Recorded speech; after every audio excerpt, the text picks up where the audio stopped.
यहाँ पर मौजूद सभी शिक्षकों को तकलीफें हो रही हैं कि हम उन छात्रों को यहाँ से विदाई करने जा रहे हैं जिन्हें हमने 2 साल 2.5 साल से क्लास में एक परिवार की तरह समय बिताया। हम लोग का जो लगाव था क्लास के अंतर्गत, क्लास में बच्चों को देर से आने पर डांटना, पीटना, बोलना, वो सब का शायद नहीं हो पाएगा। और ये सब जो भी टीचर, कोई भी शिक्षक अगर किसी स्टूडेंट को डांटता है, बोलता है, उसको कुछ समझाता है तो वो उसकी भलाई के लिए समझाता है। इसमें उस छात्र की भलाई छिपी हुई है। भले कोई स्टूडेंट छात्रों की डांट को, फटकार को बुरा मान जाते हैं या उन्हें गलत समझ लेते हैं, लेकिन ये छात्रों की भूल है। कोई भी शिक्षक किसी छात्र को समझाता है तो उसकी भलाई के लिए समझाता है। अगर कोई घुड़सवार किसी घोड़े को मारता है तो वो चाहता है कि ये घोड़ा रेस जीते। छात्र के साथ भी सेम वही प्रकार का होता है। अगर कोई टीचर किसी छात्र को पीटता है, डांटता है, बोलता है तो टीचर के मन में बस एक ही बात रहता है कि मेरा छात्र आगे चल के कुछ अच्छा करे, कुछ अच्छा बने। आजकल के छात्रों को देखिए अजीब टाइप का रवैया हो गया। देखो पीछे भी कद्दू का नमूना है, सब बोल रहे तभी वो अपने मुंह सुन सकते। आए उठा कर फेंक देंगे नीचे पे वहां ये काम है याद है। इसमें छात्र वैसे छात्र, कुछ छात्र क्लास में ऐसे होते हैं जो कंटिन्यूटी बना के रखते हैं। रेगुलर भले कमजोर हो लेकिन कंटिन्यूटी नहीं छोड़ते हैं, क्लास डेली बाई डेली करते हैं। इस बीच में लॉकडाउन होने के बाद भी 10th क्लास वाले छात्रों के लिए खासकर बोलेंगे, बीच में लॉकडाउन होने के बाद भी हमने आपके मैथ का सिलेबस हुआ या फिर साइंस का सिलेबस हुआ, मैथ का तो 3 बार 4 बार किताब खत्म कराया गया है, लेकिन फिर भी कुछ छात्रों को मैथ में प्रॉब्लम होगी। ऐसा बात है कि 100% आपका सही होगा। कुछ छात्रों को मैथ में प्रॉब्लम है, ये प्रॉब्लम उनकी गलती के कारण है, टीचर में गलती नहीं है। टीचर अपना 100% दिया, एक किताब को 3 बार 4 बार 1 साल के अंतर्गत पढ़ा देना ये कम बात नहीं है। और वो जो स्टूडेंट लगता है मेहनत किया, पढ़ा, देखिए एक बात मैं याद रखिएगा, टीचर के पढ़ाने से कुछ नहीं होता है, स्टूडेंट के मेहनत के ऊपर डिपेंड करता है कि वो घर पे कितना पढ़ता है। आप लाख क्लास करिए, अच्छे से टीचर से जाकर पढ़ लीजिए, अच्छे नहीं बन पाइएगा, सक्सेस नहीं हो पाइएगा जब तक आप खुद से घर पर मेहनत नहीं करिएगा। आपकी मेहनत ही आपकी सफलता का कारण बनती है। हम लोग का काम क्या है? सिलेबस पढ़ा देना, खत्म कर देना, आपको समझाना, राह दिखा देना। अब उस राह पे चलने का काम मेरे इस छात्रों का है। इन छात्रों का मेहनत ही हमारे कोचिंग को कहां से कहां तक लेके गया। अगर आप अच्छा कुछ करते हैं, पढ़ते हैं, कुछ अच्छा बनते हैं तो इसमें आपका नाम होगा, आपके परिवार का नाम होगा, आपके माता पिता का नाम होगा और साथ ही साथ इसमें टीचर का भी नाम होगा और कोचिंग का भी नाम होगा। हम हमेशा क्लास में एक बात बच्चों को समझाते रहते हैं, बहुत क्लास में जितना वक्त मिलता हो, जो भी टॉपिक आपको क्लास में पढ़ाए जाते हैं, भले आप कोई स्टूडेंट ऐसे होते हैं जो कुछ काम भी करते हैं, घर का भी प्रेशर आता है, घर का भी काम में लगे रहते हैं, फिर उनको पढ़ना मजबूरी है, लेकिन आप पढ़िए घर पे कम से कम 2 घंटा 2.5 घंटा अपने एक रूटीन शेड्यूल बना पढ़ने का। हमें इस समय ये काम करना है, हमें इस समय ये काम करना है। जब तक आप कोई काम रूटीन के अकॉर्डिंग नहीं करिएगा तब तक आप सक्सेस नहीं हो पाएगा। रूटीन बनाना एक अति आवश्यक कार्य होता है। आप लोग को पढ़ना लिखना जितना हो सके, क्लास में जितना हो सके उतना पढ़िए, घर पे जितना हो सके उतना पढ़िए। देखिए टीचर क्लास में बच्चों को 40-50 बच्चों को एक बार में पढ़ाता है, लेकिन जब बाहर पोस्टर की बात होती है, बच्चा रिजल्ट आने की बात होता है तो कुछ 4 या 5 बच्चे अच्छे नंबर ला पाते हैं या टॉप कर पाते हैं, पोस्टर पर उनका फोटो लगता है। इसका कारण ये है कि टीचर ने 40 को पढ़ाया था, लेकिन जिस 4 स्टूडेंट का पोस्टर छपा बाहर, वो 4 स्टूडेंट ने जी जान लगा के घर पे पढ़ाई किया, टीचर के भरोसे नहीं रहे।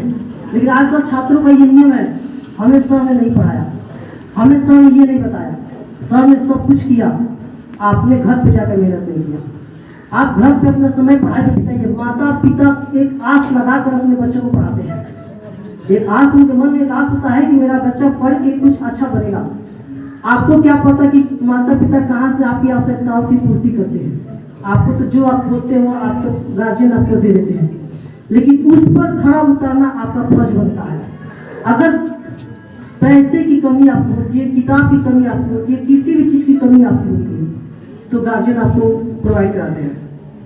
आपका उद्देश्य बनता है, आपका लक्ष्य बनता है कि उस गार्जियन के पैसे को बर्बाद न करें, उसके पैसे को बर्बाद होने न दें, उनके सपनों को हम पूरा करें, जो उनके मन में है, जो वो चाहते हैं, हम उस कार्य को पूरा करें। ये आपका उद्देश्य बनता है। इसलिए आपको गरीब परिवार के भी गार्जियन जो होते हैं वो भी अपने बच्चों को चाहते हैं कि हम अच्छे से अच्छे शिक्षा दें, उन्हें अच्छा से अच्छा तरीका से पढ़ाएं। ये आप लोगों का कार्य बनता है। घर पे जाइए, रूटीन बनाइए, पढ़िए जितना हो सके। 9th क्लास के स्टूडेंट खास सुनिए, ये समय है अपने आप के मन में एक सोच लाओ, अपने मन में ये सोच भर दो, आगे साल जब रिजल्ट निकलेगा तो अभी तुमको कोई नहीं जानता है, पूरे बिहार के प्रोग्राम में कोई नहीं जानता है आपको, लेकिन ये मन में सोच बना लीजिए कि अगला बार जब रिजल्ट निकले तो पूरा का पूरा रामनगर कम से कम पूरा का पूरा लोग हमको जान जाए।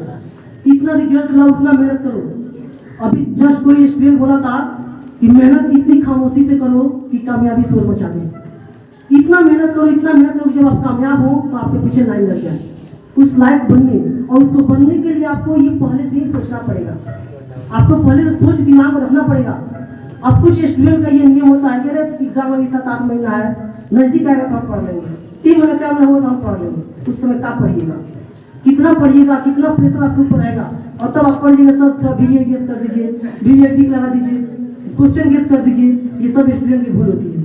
आप शुरू से जब क्लास में एंट्री कर तब से आप मन में ये जुनून बनाइए, मन में आप ये जुनून बनाइए कि अब हमें 8th क्लास या 9th क्लास नहीं, 10th क्लास है, और 10th क्लास में ही बच्चा की पहचान बनती है। यही वो क्लास है जिसमें बच्चे की पहचान बनती है, वो किस लेवल का है, उसका रिजल्ट क्या है, कैसे उसकी सोच है, कैसे वो तरक्की कर पाता है। ये आपके ऊपर डिपेंड करता है कि आप घर पे जाकर किस माहौल में रहते हैं, कैसा संगत में रहते हैं। सबसे ज्यादा स्टूडेंट के लाइफ पर असर पड़ता है तो उसके संगत पर पड़ता है। जिस जैसे संगत में आप रहिएगा वैसा ही रहन सीखिएगा। संगत सबसे ज्यादा मायने रखता है। तो अपने मन में ये रख लो बात कि जो गार्जियन बाबू आपको इतना मन से पढ़ा रहा है, इतना आस लगा कर आपको पढ़ा रहा है, उनके पैसों को हम बर्बाद न करें, हम उनके पैसों को बर्बाद ना करें, और जितना हो सके अपने तरफ उतना मेहनत दें। टीचर लगते हैं आपको, ये सब टीचर नहीं है जो आपके पूछे गए क्वेश्चनों को जवाब न दे या हटिया दे, कहीं बाद में बता देंगे, ऐसा तो हो नहीं सकता है। जितने भी शिक्षक है, आप जब मन में तब तक उनसे क्वेश्चन पूछ सकते हैं, पढ़ सकते हैं। ये आपको उत्तर फीस किया गया है, और में फीस दिया कि जब मन में तब जाकर क्वेश्चन किसी शिक्षक से पूछ सकते हैं। कोई शिक्षक आपको मना नहीं करेंगे कि इस समय तो काय क्वेश्चन पूछ रहा है। मेरे पास कितने छात्र आते हैं लास्ट में, नवंबर महीना, दिसंबर महीना, सर मेरा मैथ का ये सिलेबस बच गया है, मैथ ये नहीं पढ़े, साइंस ये नहीं पढ़े। काहे नहीं पढ़ा? गलती उसका था। जब तू 10वीं क्लास में गया उसी समय से काहे नहीं मन से पढ़ाई किया? लास्ट समय आप आते हैं बीबीए के चक्कर पढ़ते हैं। मान लीजिए कोई टीचर बीबीए गेस कर दिया, उसका गेस लग गया तो सर बहुत अच्छे थे, बहुत अच्छे से पढ़ाए थे, लेकिन बाई चांस अगर गेस नहीं लड़ा तो कहेगा सर अच्छा गेस नहीं किया था, अच्छा नंबर नहीं लिखा पाया। ये गलती टीचर की नहीं है, गलती स्टूडेंट की है। जब पहली बार जब 10th पे आप गए तो आपको पता था कि एक साल बाद मेरा एग्जाम आने वाला है, एक साल बाद हमें एग्जाम में लिखना है, अपने मन से लिखना है, तो हम क्या जो होता समय बर्बाद करेगा। तो ये समय आप लोग जो सुधर गया, 10th क्लास के स्टूडेंट जो भी है, 9th क्लास के जो भी स्टूडेंट है, 9th और 10th से स्टूडेंट की पहचान बनती है। जो इस समय सुधर गया वो कुछ बन गया। कहा जाता है ना कि अगर अभी आप कष्ट कर लीजिएगा, जितना ज्यादा कष्ट कर लीजिएगा आगे चल के आपको ऐसो आराम मिलेगा, लेकिन आप अभी जस्ट ऐसो आराम कर लीजिएगा तो आगे चल के तो कष्ट झेलना ही पड़ेगा, क्योंकि लाइफ 2 ही चीज से बना हुआ है, सुख और दुख। अगर पहले सुख काट लिया तो आगे दुख कौन काटेगा? आप ही काटिएगा। अगर अभी आप दुख काट रहे हैं, अभी आप कष्ट करके पढ़ाई कर रहे हैं, तो आगे चल के आप सुख कोई नहीं हो सकता है, आप सुख ही करिएगा। एक IAS अफसर जो बनता है 24-24 घंटा 12-12 घंटा रात के रूम में बंद करके दिन भर रात बस पढ़ाई में लगा रहता है, उसको कोई नहीं जानता, यहाँ तक उसके गांव का लोग तक नहीं जानता कि ये क्या है। लेकिन जब उसकी कामयाबी शोर मचाती है तो जिस रोड पे निकलता है वह गाड़ी का लाइन लग जाता है। इतनी वो मेहनत किया, अगर वो पहले से मन से नहीं पढ़ाई किया रहता तो उस मुकाम पर वो लोग पहुंचता। तो आप लोग बोले सर बोले थे जस्ट सीढ़ियाँ उन्हें मुबारक हो, सीढ़ियाँ उन्हें मुबारक हो जिन्हें छत पे जाना है। आपकी मंजिल तो आसमां है, रास्ता आपको खुद बनाना है, ये आपको तो आपको इतना समझाया जा रहा है, बताया जा रहा है क्लास में, जितना हो उतना पढ़ाई करिए, जितना पढ़िएगा और सारी आप लोग ये बोल रहे हैं, ध्यान समझिए। मंजिल को भुला के जिया तो क्या जिया, अपनी मंजिल को भुला के जिया तो क्या जिया, है दम तुझमें तो उसे पाके दिखा। लिख दे खून से अपनी कामयाबी की कहानी, लिख दे खून से अपनी कामयाबी की कहानी, और बोल उस आसमां से कि है दम तो इसे मिटा के दिखा। हो गया समझिए। तो आप लोगों को एक और बात आप लोगों को बता दें, ये जितने आप लोग यहाँ के जो भी आपको व्यवस्था जो भी दिखाई दे रहा है सब फीका है इस समय, क्योंकि जो हम सोचे थे कि अपने मम्मी पापा को बुलाएंगे, यहाँ पर रहेंगे वो लोग और उनसे ये सब प्रोग्राम करवाया जाएगा, ये सब जितना भी गिफ्ट देने का कार्यक्रम उनसे करवाएंगे, लेकिन शायद किसी दुखद घटना के कारण वो इच्छा पूरा नहीं हो सका, तो उसके लिए कोई बात नहीं है। लेकिन देखिए मम्मी पापा जो भी होते हैं, गार्जियन जो होते हैं, गार्जियन जो स्टूडेंट गार्जियन का रिस्पेक्ट किया, गार्जियन का इरादों को पूरा किया, उनके मकसद को पूरा किया, वही स्टूडेंट असली औलाद होता है, बढ़िया औलाद होता है। कुछ तो लायक भी होते हैं, कुछ नालायक भी होते हैं।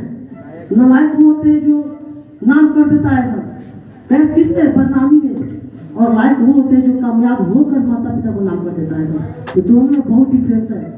जब बदनामी करके नाम करेगा तो उस समय माता पिता का सर सर से झुक जाएगा, लेकिन कामयाबी होकर अगर नाम करते हैं तो उस समय अपने माता पिता का सर गर्व से ऊंचा होगा कि मेरा बेटा आज कामयाब हुआ है, क्योंकि हमने शुरू से उस पर उतना मेहनत किया, उसको पढ़ाया, उसको अच्छी तालीम दी, शिक्षा दिया, इसलिए आज वो कामयाब हुआ।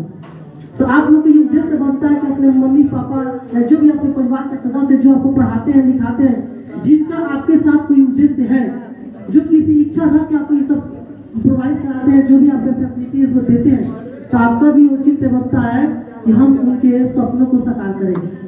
और आप 10th वाले स्टूडेंट जो भी हैं, देखिए बाला इतना दिन तक आप लोग के साथ तो मेहनत किया गया, लेकिन फिर भी हम बोले हैं कि आज आपका विदाई का कार्यक्रम किया जा रहा है। ऐसा बात नहीं कि विदाई करने के बाद आप लोग कल क्वेश्चन पूछने आए तो हम लोग नहीं बताएंगे, ऐसा कोई टीचर नहीं जो आप लोग क्वेश्चन नहीं बताएगा। विदाई बस एक प्रकार का कार्यक्रम है।